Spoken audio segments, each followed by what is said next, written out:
Katherine with Katherine and Confections. I own a chocolate company here in Chicago. We make handmade truffles and caramels. I'm actually here at Whole Foods today doing a sample of my products. What we focus on is using not only the best ingredients around, the truffles and caramels are amazing, but we also make everything as sustainable as possible. We use a lot of local ingredients, we use organics, and we use a lot of fair trade. For instance, our coffee truffle comes from Metropolis, right here in Chicago. It's a fair trade blend. Our honey comes from Harvard, Illinois. Just one of the things we try to do. Also, these beautiful boxes, they're all handmade in a fair trade workshop. They're all recyclable and biodegradable, and they're made with long grass instead of trees, so it's all renewable energy as well. Perfect for Christmas when we throw away way too much stuff. So with my upbringing, I actually grew up with a mother who's one of those really overachiever cooks who made everything from scratch. Over Christmas time, we would make marshmallows. Like, who even knows how to make a marshmallow? We would make truffles, caramels, pretty much every sort of confection you could imagine. When I moved here to Chicago, I started giving those away to friends and family as well, and they absolutely loved them. Everybody was telling me about how great they were, how much you needed to try them. And I started a business about 2.5 years ago. I started researching to start the business. I'd always wanted to go into business for myself, and I thought chocolate kind of made the most sense.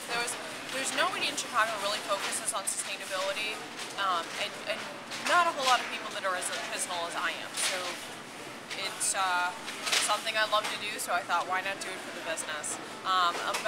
Just about 2 years ago, I started the business. I quit my full-time job about a year ago, so it's been good ever since. Anytime I am out in the world, I always keep an eye on to what's going on with food. What are people mixing together? What ingredients are they using? And then I use that as inspiration to create my truffles. The pumpkin truffle, for instance, was kind of a challenge. Believe it or not, pumpkin's a really subtle flavor, so when you mix it with chocolate, you'd be like, what flavor is this? What we ended up doing was we put in rum and maple syrup that brings out and just accentuates the pumpkin flavor a little bit, makes it taste more like pumpkin pie. We used a mixture of pumpkin pie spices, so we used cloves, allspice, nutmeg. We then added some chopped apricots. They're dried apricots, so it gives a little bit of fun texture to it and also brings that sweetness together.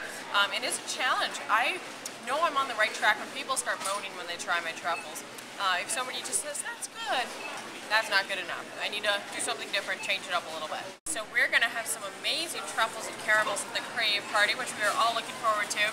We've got cherry amaretto, milk chocolate hazelnut, cranberry blood orange, pumpkin, apple pie, citrus with lemon, orange, and lime, toasted coconut rum, and also creme de menthe and Java truffles.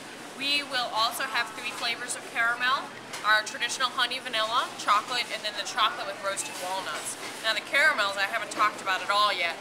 They are phenomenal. They're very soft. We use local wildflower honey and organic agave nectar. We don't use any corn syrup, so only ingredients you can find in your kitchen.